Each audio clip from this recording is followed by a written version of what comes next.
Hindi kami naging teacher para lang ganyan-ganyan ninyo! At lalo-lalo hindi kami naging teacher para lang pagtawanan at utus-utusan nyo dito! Nandito kami para lamnan yung mga utak nyo, mga wala namang laman, mga bobo! Kung ganyan yung mga ugali nyo, ngayon pa lang na mga bata pa kayo, ganyan na kayo lalaki! Mga walang bodo! Mga walang laman yung utak kundi puro katarantaduhan! Lalo ka pa, Joel! Sige, magturuan pa kayo! Hindi kami nag-aral at nagpakabihasa para lang basusin lang ng mga katulad yung wala pang nararating! Mga mangmang pa sa buhay! Isa ka pa! Okay, class. Remember,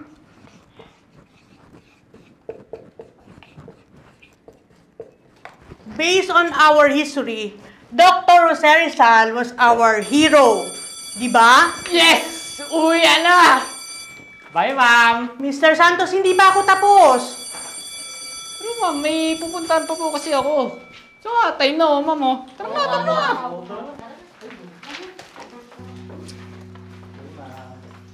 Bye, ma'am!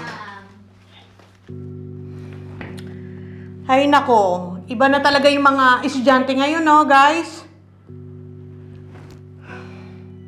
Ayun, guys, kapag may mga questions pa kayo, comment lang kayo. Ayun, si Kuya Renren nag-comment. Followers natin talaga yan. Hello, Kuya Renren. Yes po, Kuya Renren. 6 a.m. in the morning, nandito na po ako sa school para makapag-rest pa. Pwede kayong mas maagang pumasok sa school para hindi kayo mangarag. Makapag-relax pa kayo bago mag-start yung class nyo. Naka-live ka, ma'am? Yes po, Teacher Mika. Pero patapos na rin po.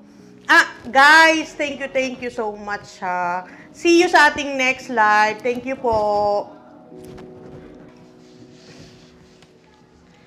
Ang tiyaga mo ding mag-live, ma'am, no? May mga aspiring teachers kasi na nanonood, ma'am. Kaya tuloy-tuloy lang ako sa pagla-live. At madami silang question about sa profession natin. So, malaking tulong sa kanila kapag nakikita nila sa live yung actual na ginagawa natin. Nice. Okay din naman pala, no?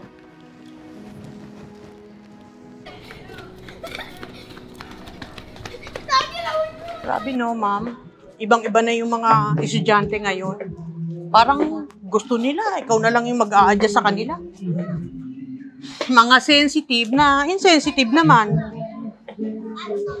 Masermunan mo lang ng konti, kala mo, kinawawa na.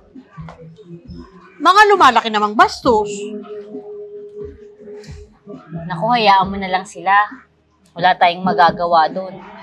Ito yung profesyon na napili natin, eh. Lakasan mo na lang yung loob mo para hindi mo sukuan yung pagtuturo.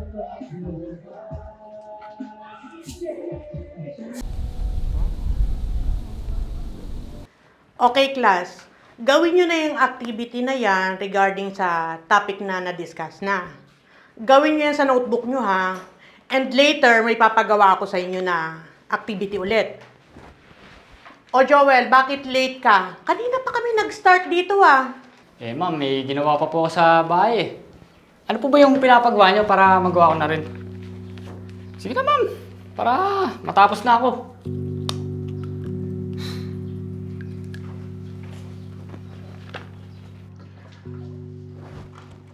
Hay, naku, guys. Grabe yung stress ng isang teacher.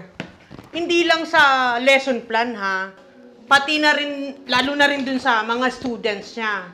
Kaya, dun sa mga nagbabalak na pasukin yung pagtuturo, naku, pag-isipan nyo ng 100,000 o million times pa yan. Tanungin nyo yung sarili nyo kung kakayanin nyo ba talaga.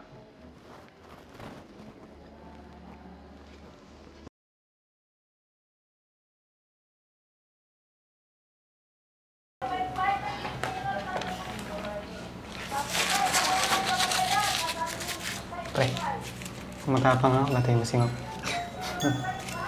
Yun lang. Ang basic naman nun, pre. Yun nga, babatay ko sa ma'am pero di magagalit siya.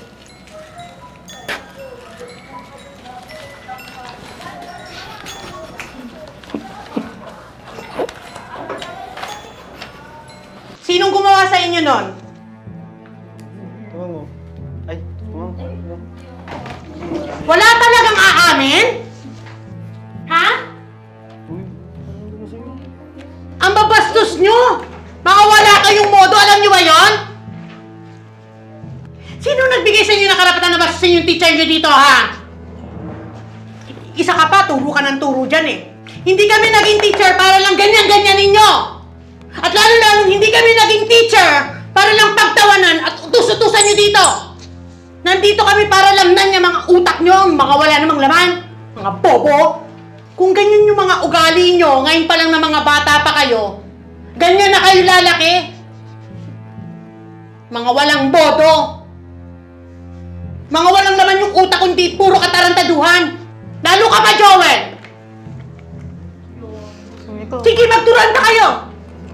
Hindi kami nag-aral at nagpakabihasa para lang basusin lang ng mga katulad nyo. Wala pang nararating. Mga mangmang pa sa buhay. Isa ka pa. Mga bastos. Tandaan nyo ha, mas kailangan nyo ako kesa kailangan ko kayo. Hindi kayo nagpapasahod sa akin dito. Mag-series kayo ngayon dito. Lahat kayo, umalis kayo. Labas! Hindi naman kami yun eh. Grabe ka naman. Lahat kayo! Sasagot pa kayo ha. Lumabas kayo lahat.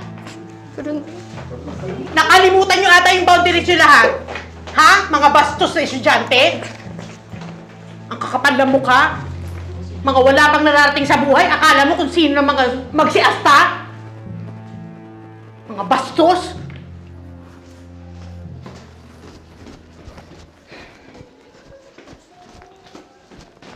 Ma'am, naku, bakit ka naman nag-live habang naninermon ka ng mga students mo? Ayan oh, viral ka na. At halong positive at negative feedback ang mga netizen. Pero marami pa rin disappointed dahil sa live mo pa pinagsabihan yung mga students mo. Ma'am, pinapatawag ka din ni principal kasi kakausapin ka tungkol dun sa nangyari.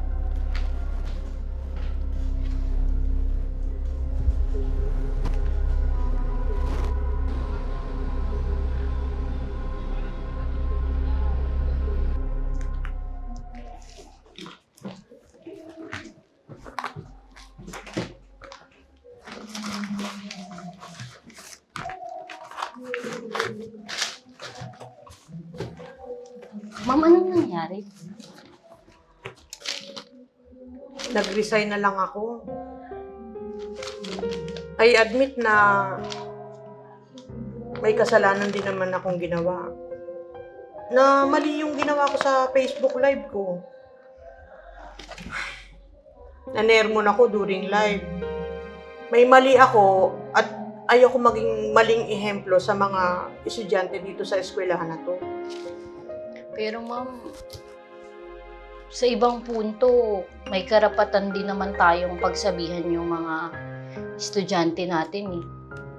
Para alam nila yung mali nila. Pero naka-live ako, ma'am. Yun yung mali.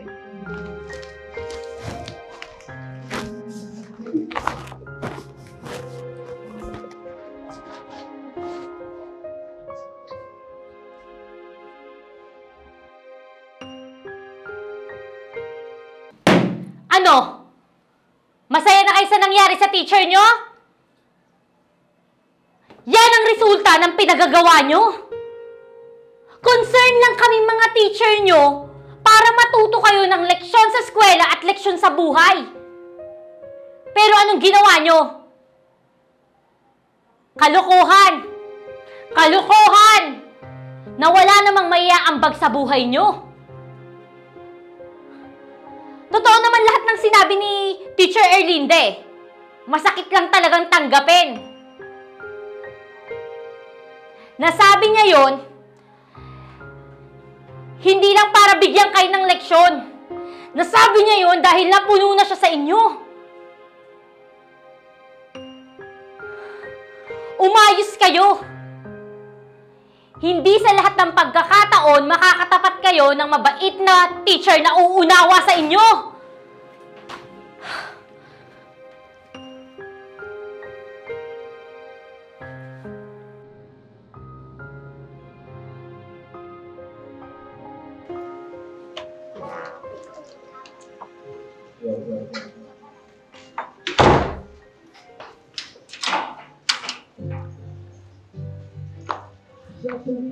Anong ginagawa niyo dito? Ma'am, nandito po kami para humingi ng tawad sa inyo.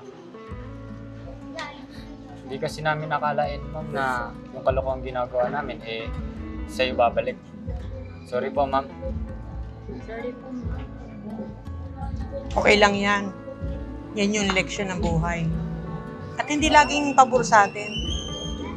Yan yung mga dapat natututunan nyo bukod sa mga nababasa nyo sa libro. At mga tinuturo namin sa loob ng classroom. Lagi nyong tandaan, lahat ng actions nyo may katapat na results. At dapat, handa kayo sa resulta na yun. Sige na, makakauwi na kayo. Maging leksyon na lang sana ito sa inyo. Sorry po, ma'am. Glasses full.